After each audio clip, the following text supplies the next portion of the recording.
유월절 어린 양의 피로, 유월절 어린 양의 피로 나의 삶의 문이 열렸네.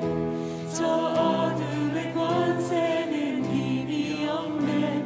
주 보혈의 능력으로 원수가 날 정죄할 때에도 난 의롭게 설 수 있네.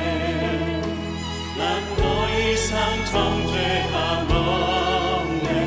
난 주 보혈 안에 있습니다. 난 주 보혈 안에 있네. 그 피로 내 죄 사했네.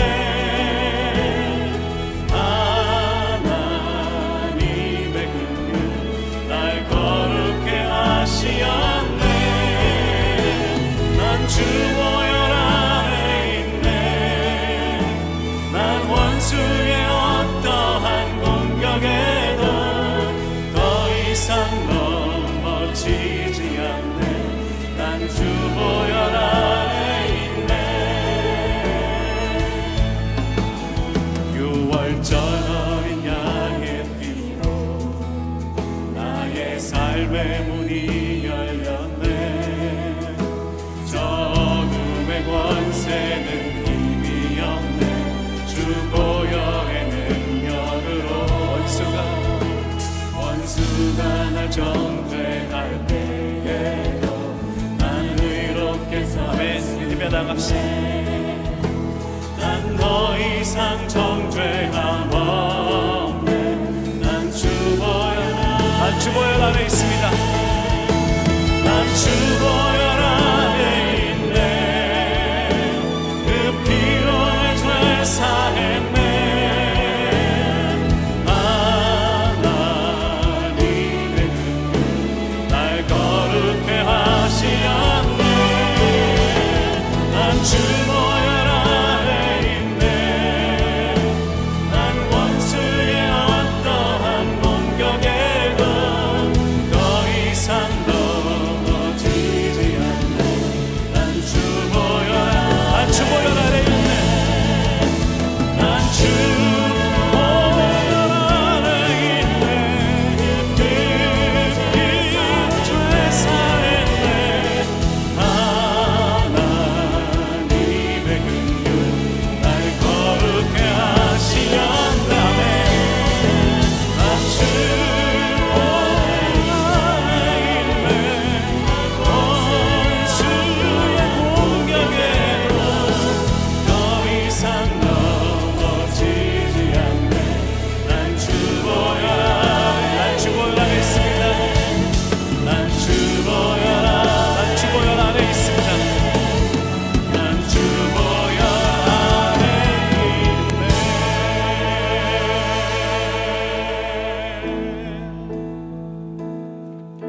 주님 큰 영광 받으소서.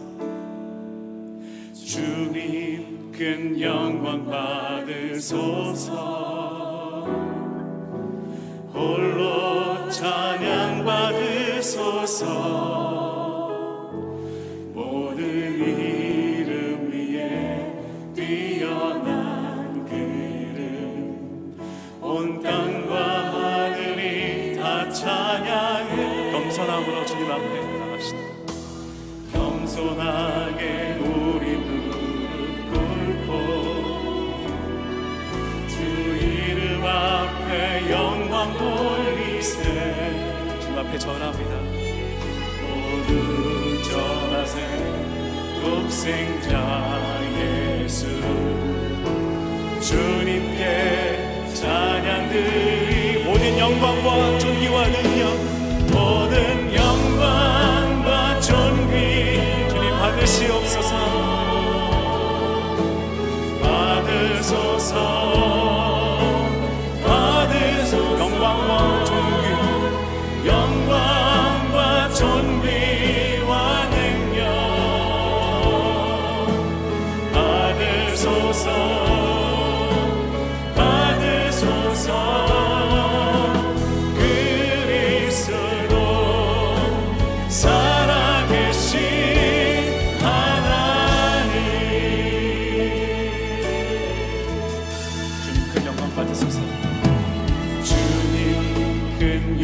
영광 받으소서. 홀로 찬양 받으소서. 모든 이름 위에 뛰어난 그 이름, 온 땅과 하늘이 다 찬양해. 겸손하게 우리 무릎 꿇고 주 이름 앞에 영광 돌리세. 모두 절하세. 독생자 예수 주님께 찬양 드리리. 모든 영광과 존귀, 모든 영광과 존귀와는 주님 받으시옵소서. 받으소서. 받으소서. 영광과 존귀, 영광과 존귀와 능력 받으소서. 영광과 존귀와 능력, 영광과 존귀와 능력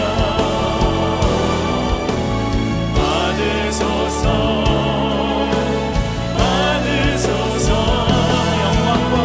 영광과 존귀와 능력 받으소서. 받으소서. 그리스도 살아계신 하나님을 찬양합시다. 살아계신 하나님,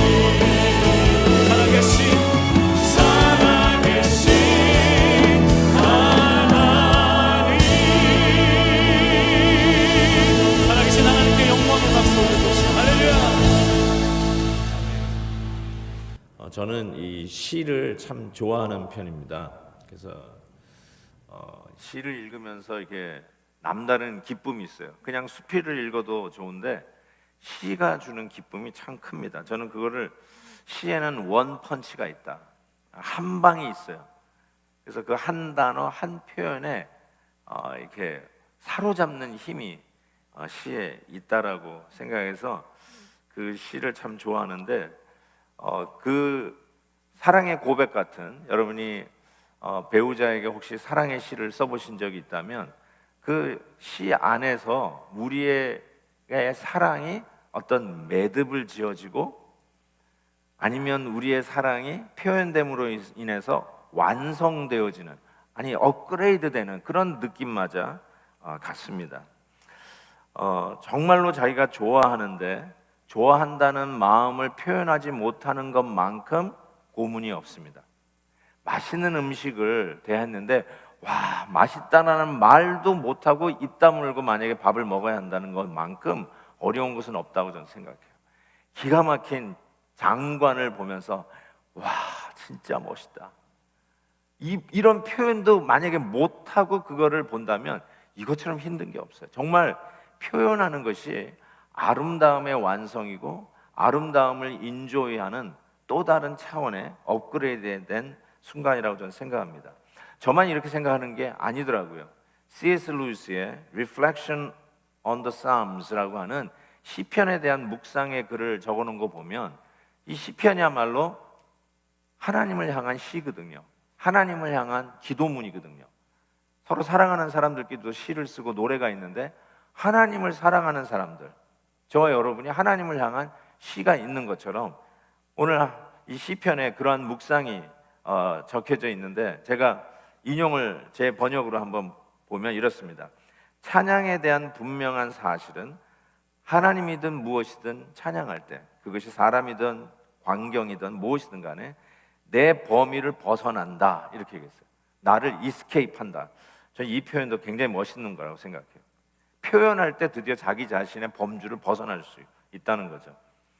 나는 찬양은 칭찬, 승인, 명예의 공여 정도로 알았고, 모든 즐거움이 칭찬으로 넘쳐나는 것을 본 적이 없었다. 과거 시제. 옛날에는 그런 게 있는지도 몰랐다는 거예요. 우리는 정말 즐기는 것을 칭찬하게 된다. 칭찬은 단순히 즐거움의 표현이 아니라 즐거움을 완성시키는 것이다. 칭찬은 지정된 최고 꼭지이다.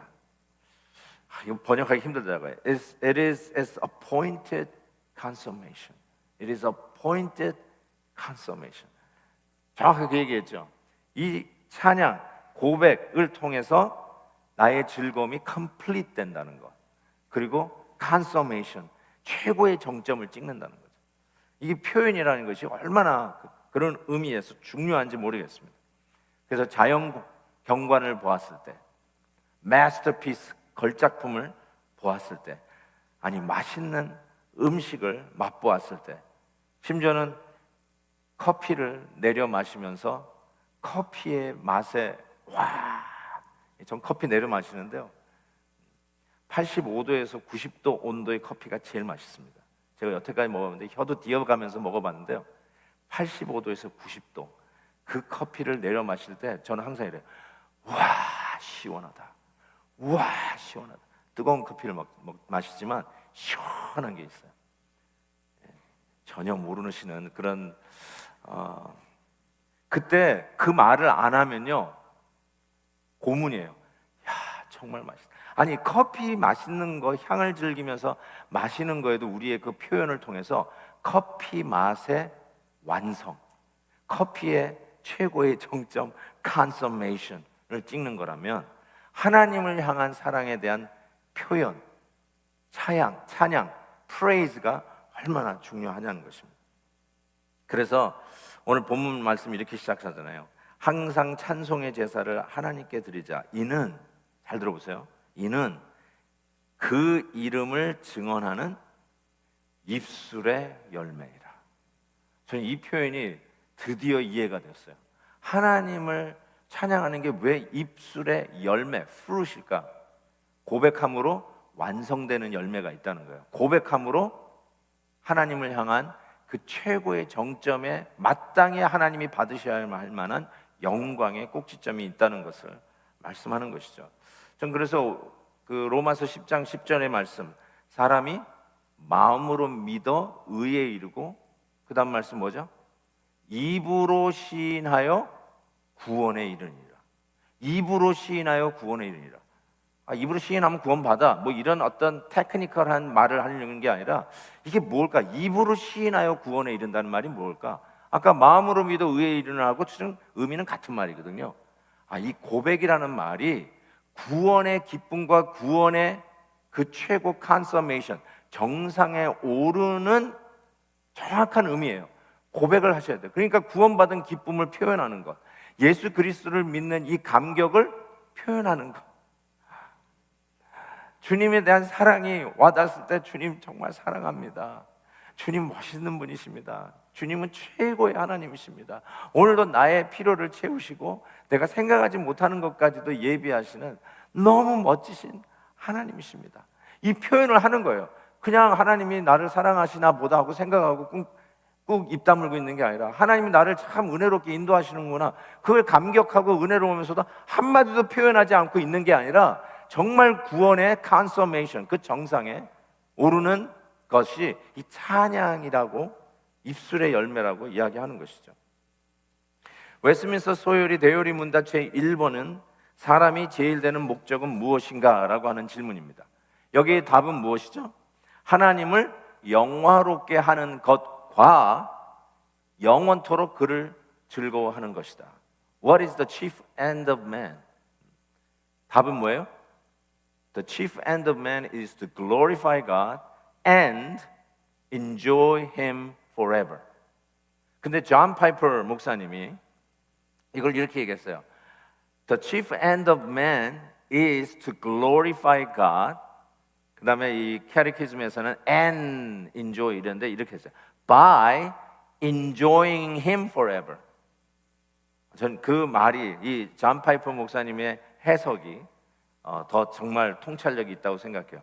하나님을 인조이함으로 말미암아 하나님 앞에 영광을 돌리는 것이 사람의 제일 되는 목적이라는 거예요. 하나님을 영화롭게 하는 것과 하나님을 인조이하는 것이 두 가지의 다른 것이 아니라 실은 이게 하나라는 거죠. 하나님을 즐거워하는 것, enjoy Him forever, 그 하나님을 영원히 즐거워하는 것이 바로 하나님을 영화롭게 하는 것이라는 것. 하나님을 좋아하는 것, 하나님을 너무너무 인조이하는 것. 식당 문이 열리면서 여러분 누구랑 식사하고 싶으시죠? 그 누구랑 식사하고 싶은 것이 I want to enjoy the fellowship with him or with her. fellowship을 enjoy하고 싶은 거예요. 그 사람하고 만나서 식사하고 싶다는 것은 그 fellowship을 enjoy하고 싶다는 거예요. 그것처럼 하나님을 enjoy하고 싶은 거예요. 하나님하고 교제하고 싶은 거예요. 하나님이 막 그리운 거예요. 하나님하고 만나고 싶은 거예요. 하나님하고의 그 교제가 너무너무 좋아서 하나님이 사모가 되는 거, 그게 인조잉 하는 거예요. 그것을 가져야 뭘 한다고요? 하나님을 영화롭게 할 수 있다는 것이죠. 그래서 그 마음을 그냥 그렇다고 그냥 자꾸 인지만 하지 마시고 표현하는데 이게 바로 찬양이라고 하는 거고, 그게 바로 찬송이라는 뜻이에요. 꼭 노래일 필요는 없어요. 그러나 하나님을 향한 이런 사랑의 고백, 찬양, 프레이즈는 반드시 우리 성도들의 삶 속에 있어야 할 것이고, 그것이 바로 사람의 제1 목적, 우리가 인간으로서 사는 제1의 목적이라고 이야기하는 것이죠. 그래서 저는 찬양할 때마다 내 소울, 영혼이 이렇게 립업 되는 걸 느껴요. 기도할 때 기도 안 나올 때가 많아요. 아침에 일어나가지고 이렇게 막 집중이 안 될 때가 있어요. 그럴 땐 더더군다나 찬양을 해요. 왕이신 나의 하나님, 내가 고백하는 거잖아요. 하나님이 나의 왕이십니다. 나를 다스리시는 분이십니다. 그거 하면 그 립업이 돼요. 이렇게 탁 들려져요. 다시 이렇게 탁 가라앉았던 게 탁 떠요. 제가 드리는 말씀이 무슨 말인지 도무지 못 알아듣겠다. 손 들어보세요. 나는 목사님 하는 말 도무지 못 알아듣겠습니다. 찬양을 안 해봐서 그래요. You never expressed your love for God. 하나님 앞에 여러분 얼마나 하나님을 사모하고 하나님하고 같이 식사하고 싶은지, 하나님을 만나고 싶은지 한 번도 표현 안 해봐서 그래요. 근데 이 표현이 너무나 중요하다는 거예요. 우리 성도라면 너무나 중요하다는 거예요. 제가 왜 이 말씀을 드리냐면, 지난주에 이 유대주의자들은 우리는 제단이 있다, 모세 시대에서부터 경건하고 거룩하게 하나님 앞에 드리는 제단이 있다, 너희들은 없지 않느냐, 우리는 보고 만질 수 있는 제단이 있다, 근데 너희들은 아무것도 보이지 않고 있지 않느냐 하면서 이 디아스포라, 히브리서를 받아듣는 이 성도들에게 컴백, 옛날로 돌아오라는 것이죠. 그 휘황찬란한 그 영광스러운 성전 보고 만질 수 있는 그 현장으로 돌아오라는 거죠. 그때 뭐라고 얘기합니까? 히브리 설교자가 We do have an altar. 우리에게도 제단이 있다. 뭐죠? 십자가의 제단이 있다. 눈에 보이지 않지만 그 보이는 것보다 더 영광스럽고 더 거룩하고, 그리고 모든 구약의 선지자들, 구약의 모든 제사들이 완성을, 그 바라다 본 것을 완성한 우리 예수 그리스도의 십자가의 제단이 우리에게 있지 않느냐, 그 얘기하고 있죠. 그 다음에 오늘 말씀이 이거예요. 제사는 있느냐? Where is your sacrifice? 오케이, altar는 너희들이 있다고 그러지만 sacrifice는 어디 있냐? 여러분, 예수 그리스도가 우리의 제물이에요. 그렇죠? 유월절 어린 양, 오늘도 찬양했죠? 유월절 어린 양으로 우리에게 오신 예수님이 우리의 sacrifice지만 예수님을 다시 잡지 않잖아요. Once for all, 단번에 우리의 제물이 되어주셔서 저와 여러분의 죄의 문제를 해결하시고 하나님 백성 삼으신 예수님이 그 제물인데, 그럼 우리는 이제 나올 때마다 뭘 가지고 나와야 돼요? 어떤 제물을 가지고 나와야 돼요? 지금 히브리 설교자가 얘기하는데, 예배당 안에 들어올 때 가져오는 sacrifice, 제물이 있는데 그게 바로 무엇이냐? 찬송의 제사, 이거 가지고 들어오라는 거예요. 하나님을 향한 그 사랑의 고백, 하나님의 통치를 사모하는, 다스려달라고 하는, 왕으로 오셔달라는 그런 고백, 하나님이 얼마나 위대하고 얼마나 멋지고 얼마나 은혜스러운 분인지를 고백하는 praise, sacrifice of praise, 이 찬양의 제사를 가지고 오라는 것이죠. 이게 바로 우리가 하나님을 예배할 때마다 가지고 와야 하는, 반드시 가져와야 하는 제물, 제사라는 것이죠. 목사님, 저는 노래를 잘 못하는데요. It doesn't matter. 제가 얘기했죠. 노래로만 얘기하는 게 아니죠.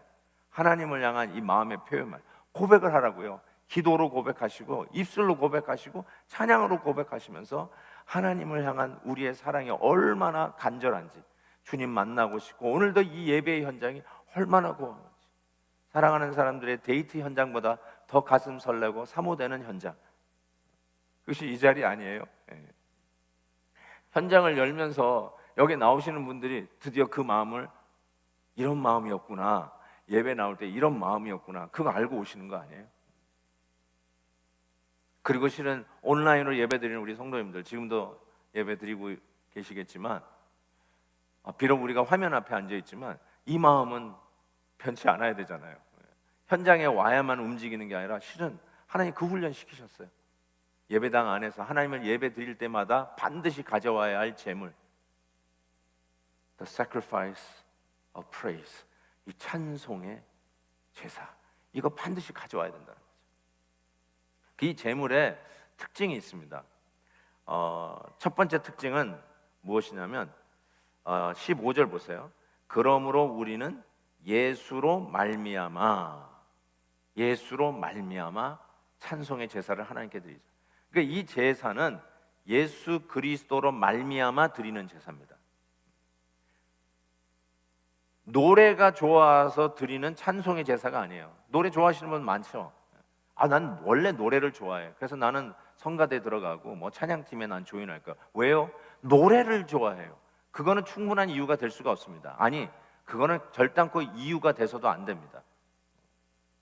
왜 우리가 찬송의 제사를 하나님 앞에 드리냐면 예수님 때문에 찬송의 제사를 드려야 돼요. 예수님 때문에. That's it. Period. 거기에 저 노래도 좋아요. 그러면 성가대에 들어가면 참 좋겠죠. 찬양팀에 조인하시면 참 좋겠죠. 그러나 우리가 드려야 할 찬송의 그 제사는 반드시 처음부터 끝까지 예수로 말미암아 드려져야 한다는 사실입니다. 우리가 얼마나 부패한 죄인입니까? 이사야 64장에 보면 우리는 다 부정한 자 같아서 우리의 의는 다 더러운 옷이다. It's like a filthy rag. 걸레예요, 걸레. 우리가 아무리 깨끗한 척해도 우리의 인간의 잘남, 인간의 선함, 의로움은 아무리 해봐도 이건 걸레 조각이다. 그게 우리의 냄새나는 인간의 잘남입니다. 그거 가지고 하나님 앞에 예배 드릴 수 없어요. 그걸 가지고 하나님 앞에 사랑한다고 고백할 수 없어요. 주님 앞에 나와 우리의 고백할 이유는 걸레 같은 이런 죄 많은 이 죄인을 씻어주신 그 예수 그리스도의 보혈의 은혜가 너무너무 고마워서 예수님 때문에 드려지는 찬송의 제사예요. 그게 항상 찬양을 부를 때 여러분의 눈에 눈시울이 뜨거워지는 이유가 되어야 되고요, 여러분의 뺨을 타고 내리는 눈물의 이유가 되어야 됩니다.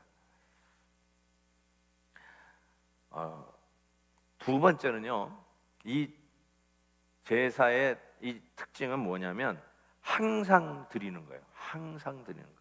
다시 말씀 보면 예수로 말미암아 항상 찬송의 제사를 하나님께 드리자, 이렇게 말씀하고 있습니다.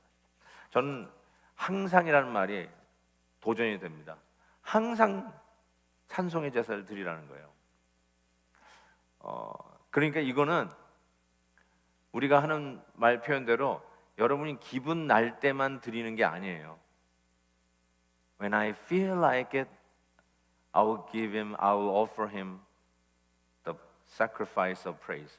그게 아니라 항상, always, 여러분의 어떤 감정의 기복에 따라서 드려도 되고 안 드려도 되고 이런 게 아니라 항상, always. 이게 힘들죠?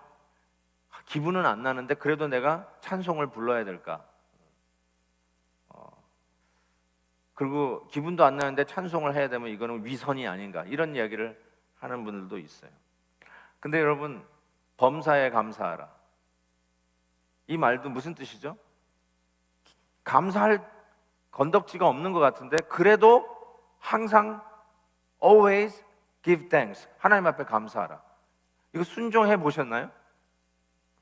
아니면 그냥 우리 아이들이 대학을 잘 가고 우리 며느리가 아들을 낳고 병중에 있다가 건강을 회복할 때 그때만 감사하나요? 막 회사가 곤두박질하고 몸에 건강의 위기가 적신호가 들어오고 아들과 딸이 원하던 대학에 못 들어갔을 때에도 어떻게 감사를 해야 될까요? 근데 성경은 범사에 모든 일에 감사하라고 그랬잖아요. 이거 순종해 봐야 될 거 아니에요. 감사해야 될 거 아니에요. 순종해 보신 분들은 알 거예요. 감사를 순종하면서 하면, 참 희한하죠? 순종하면 감사하는 마음이 따라와요. 컴플레인, 불평의 마음이 사라지고요, 감사하는 마음으로 찾고, 이전에 감사의 제목을 못 봤는데 감사를 순종해서 하면 감사의 제목이 눈에 들어오기 시작하더라고요.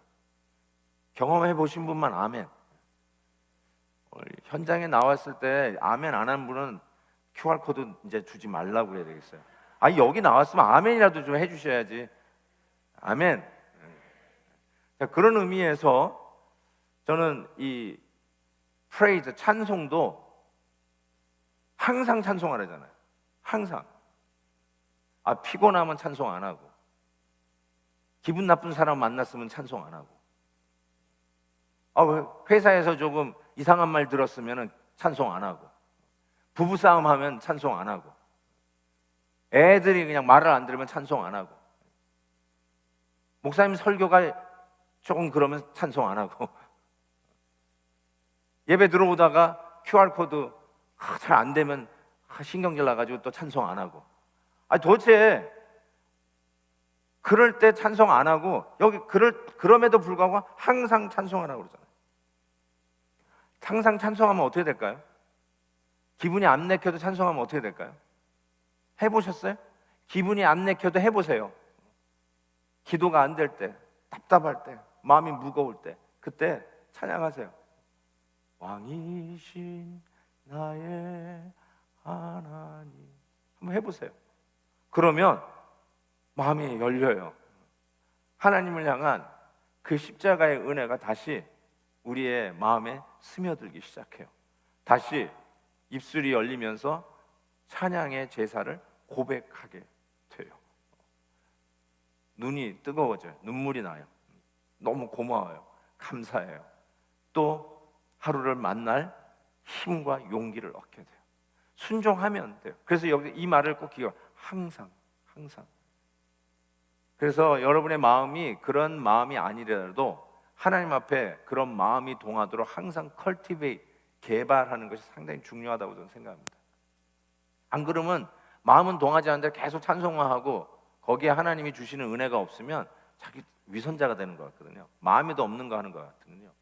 근데 순종하면 하나님이 그 마음을 주시고, 그리고 내가 이 진실된 마음으로 하나님을 찬양해야지 하는 이 마음을 항상 어떤 어려움과 장애물이 나에게 있어도, 찬송하고 싶지 않은 분위기가 혹시 내 안에 있더라도 그거를 넘어서는 거를 계속 훈련하셔야 돼요. 그거 넘지 못하면 정말 하나님 앞에 예배드리기가 힘들어요. 하나님 앞에 나와서 예배드릴 때, 오늘도 찬양으로 이렇게 쫙 시작하는데 저는 가사에 집중합니다. 제가 그냥 팁을 말씀드려요. 가사에 집중해요. 그 가사가요, 내 마음을 툭툭 때릴 때가 있어요. 제가 시가 한 방이 있다고 그랬잖아요. 제가 시를 좋아하는 게 그 한 방이 있어요. 찬양에 그 한 방이 있어요. 그것이 나를 하나님 앞에 마음이 동하고 찬양하고 예배 드릴 수 있는 마음으로 바꿔주세요. 꼭 그렇게 해주세요. 그것이 여러분이 해도 좋고 안 해도 좋은 게 아니라 반드시 그렇게 하셔야 돼요. 예수로 말미암아 십자가의 은혜죠. 그리고 항상 하나님 앞에 나올 때마다, 예배 드릴 때마다, 예배당 안에서 반드시 여러분이 드려야 할 제사, 여러분이 헌금도 가져오지만 어쩌면 이게 더 중요해요. 하나님 앞에 정말 동안 감사하는 표현된 찬양의 제사, 찬송의 제사, 이거 반드시 드려야 할 것이라고 말씀하고 있습니다. 저는 그럴 때 차오르는 구원의 감격이 있다고 믿어요. 다윗 왕이 죄를 짓고 나서 회개하면서 썼다라고 믿어지는 시편 51편에 이런 말씀이 있어요. 나를 주 앞에서 쫓아내지 마시며 주의 성령을 내게서 거두지 마소서. 주의 구원의 즐거움을 내게 회복시켜 주시고 자원하는 심령을 주사 나를 붙드소서.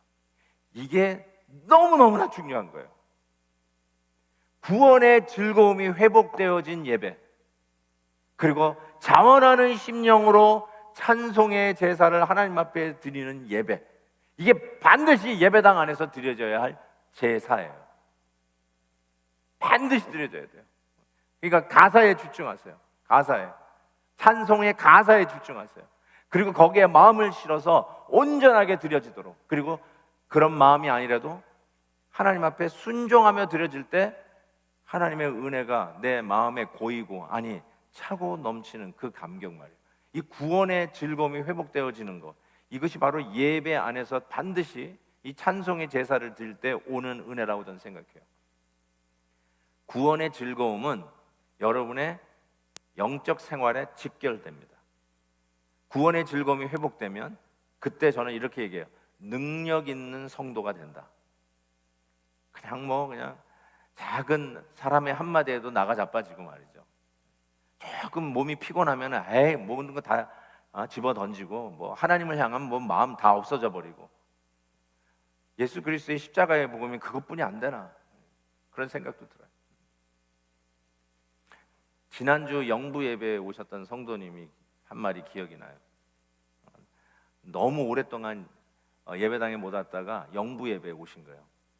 그러니까 일주일 전 영부 예배 오셨는데, 딱 오자마자 저에게 하신 말, 목사님 예배 오다가요 티켓 띄었어요. 근데 티켓 띄었대 하는 말이 이런 게 아니라 예배 오르다가 티켓 띄어도 괜찮아요, 이렇게 들리는 거 있죠. 복음이 그런 거 아니에요? 티켓 하나 띄면 사라지는 게 구원의 즐거움입니까? 그 정도뿐이 안 됩니까? 구원의 즐거움이 이상한 사람이 한마디 한 말 가지고 그냥 날려버리는 게 그 정도뿐이 안 되는 게 십자가의 복음입니까? 세참 비바람이 몰아쳐도, 아니 세상이 뒤집어져 지진이 나도 흔들리지 않는 것이 구원의 감격 아닙니까? 이거 회복하셔야 돼요. 반드시 회복하셔야 돼요. 어느 순간에도 어떤 일이 있더라도, 환난이 있더라도, 몸이 아파서 입원을 하는 순간이 있다 할지라도 이 구원의 감격, 이 즐거움만큼은 반드시 회복시켜야 돼요. 다윗 왕이 그 고백을 한 것처럼 그것이 바로 나의 성도의 능력이기 때문에 그렇습니다. 구원의 감격이 없으면요 정말 사탄의 시험에 밀가루 부르듯이 넘어집니다. 구원의 즐거움이, 아무리 시험이 있더라도 너끈히 치고 들어갈 수 있는 힘이 바로 이 구원의 즐거움, 이것이 성도의 능력이 되어서 오늘도 우리를 세우는 힘이 될 거라고 분명히 믿습니다. 자, 예배당 안에서 반드시 예배할 때마다 드리는 제사가 찬송의 제사라고 말씀드렸어요. 그러면 예배당 밖에서 드리는 제사는 뭐냐? 오늘 16절에 이렇게 돼 있어요. 오직 선을 행함과 서로 나누어 주기를 잊지 마라. 오직 선행과 서로 나누어 주기를 잊지 마라. 이것이 바로 하나님이 기뻐하시는 제사다, 이렇게 얘기하고 있어요. 이건 바로 예배당 밖에서 드리는 제사예요. 로마서 12장에서도 말씀했죠. 너희 몸을 하나님이 기뻐하시는 거룩한 산 제물로 드려라. 그러니까 우리의 예배당 안에서만 드리는 예배뿐만 아니라 일주일, 월화수목금토 일주일의 삶, 내 몸으로 하나님 앞에 드려지는 제물인데, 그거를 히브리서 설교자는 뭐라고 얘기하냐면 이웃을 향한 나눔이라고 했어요. 선행의 나눔. 그 나눔을 헬라어로 보니까 코이노니아 이렇게 돼 있어요. 코이노니아. 말을 많이 들으셔서 코이노니아. 가장 에센셜한 거를 같이 나누는 것을 코이노니라고 이야기할 수 있습니다. 이 부분을 제가 좋아하는 켄 휴즈 목사님이 이 부분을 이렇게 얘기했어요. 우리 성도들의 삶은 균형이 있어야 되는데 이 균형을 이렇게 아주 재밌게 표현했어요. 우리에게는 마리아도 있어야 되지만 마르다도 필요하다. 이렇게 Mary must be balanced by Martha 이렇게 표현했어요. 아시죠? 마르다가 예수님 오시니까 막 요리 준비하느라고 밥상 차리느라고 정신이 없는데 자기 여동생 마리아는 예수님의 발 앞에 앉아서 예수님 말씀 듣는 것만 좋아하는 거예요. 그러니까 예수님 좀 동생한테 얘기해서 언니 좀 도우라고 그 얘기한 거 그 본문이 기억나시잖아요. 근데 뭐 그것도 나중에 여러분에게 말씀을 전할 기회가 있을 때 하겠지만 아주 재미난 표현이에요. 우리에게 마리아도 필요해요. 하나님을 예배하는 예배당 안에서 이 사랑의 고백을 찬송의 고백으로 제사를 드리는 예배 안에서의 이 놀라운 은혜, 이 마리아가 너무너무 필요해져. 그런데 아울러 예배당 밖을 나가서는 봉사하는, 섬기는, 코이노니아 할 줄 아는 마르다도 필요하다는 거죠. 마르다와 마리아의 균형이 우리 성도들의 삶 속에 정말로 필요하다라고 말씀하고 있는 것이죠. 정말 한번 생각해 보세요. 제가 여기서 멋들어지게 말은 잘하면서 집에 들어가면 와이프를 막 시도 때도 없이 팬다. 그게 말이 되지 않죠. 이게 균형이 깨진 모습 아니에요? 여러분의 프로페셔널리 여러분 직장 생활은 아주 탁월하게 할지 모르겠어요. 근데 집에 들어와 가지고는 좋은 아빠도 아니고 좋은 남편도 아니에요. 그럼 밸런스가 깨진 거예요. 가끔 프로 선수들의 그 운동 잘해서 뭐 연봉이 뭐 수천만 불, 수백만 불 되는 그런 진짜 우리 아이들의 롤 모델이 되잖아요. 나도 저런 선수 될 거야. 혹은 뭐 영화 배우나 탤런트나 연예인들, 와 그냥 뭐 한 편 찍는데 뭐 개런티가 뭐 수억 뭐 이렇게 되는 그런 모든 사람들이 흠모하는 영화 배우가 된다고 칩시다. 근데 가끔 그런 프로 선수나 연예인들이 스캔들에 터져가지고 정말 우리의 눈살을 찌푸릴 때가 얼마나 많이 있어요. 여러분 프로 선수가 된다는 거는 정말로 디스플린이 잘 돼 있다는 거예요. 뭐 운동을 원래 잘하는 그 기술도 있겠지만 그래도 프로 선수가 된다는 거는 시간 딱딱 지켜가지고 아침에 일찍 일어나야 되고 훈련에 임해야 되는 거죠. 안 그러면 그 자리에 있을 수가 없죠. 그러니까 그런 부분에서는 well disciplined, 본받을 만해요. 그런데 쉽게 해서 인격이 따라주지 않아서 집에 들어가서는 와이프를 패거나 자녀들을 막 벨트로 패거나 자녀 교육할 줄도 모르고 말하는 법도 모르고 인격 인품이 안 되면 운동 아무리 잘해봤자 무슨 소용이 있겠어요? 그렇죠? 여러분이 사회에서 아무리 성공해봤자 집에 들어오는데 아내한테 인정받지 못하고 남편에게 인정받지 못하는 그 정도라면 그게 무슨 소용이 있겠어요? 밸런스가 중요하다는 거예요. 균형이 중요하다는 거예요. 이렇게 바꿔서 얘기할 수 있어요. 여러분이 예배 안에서 예배당 안에서 예배 아무리 잘 드리면 뭐 하겠어요? 밖에 나가가지고 험담이나 하고 가십이나 하고 이간질이나 하고 음담패설이나 한다면 그게 무슨 소용이 있겠어요? 그 뜻이에요. 예배당 안에서의 이 찬송의 제사를 드리는 자는 나아가서도 인격이 따라줘야죠.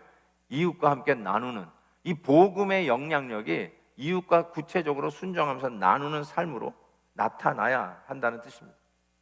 그래서 야고보서 2장을 보겠습니다. 만일 형제나 자매가 헐벗고 일용한 양식이 없는데 너희 중에 누구든지 그에게 이르되 평안히 가라, 덥게 하라, 배부르게 하라 하며 그 몸에 쓸 것을 주지 아니하면 무슨 유익이 있으리요?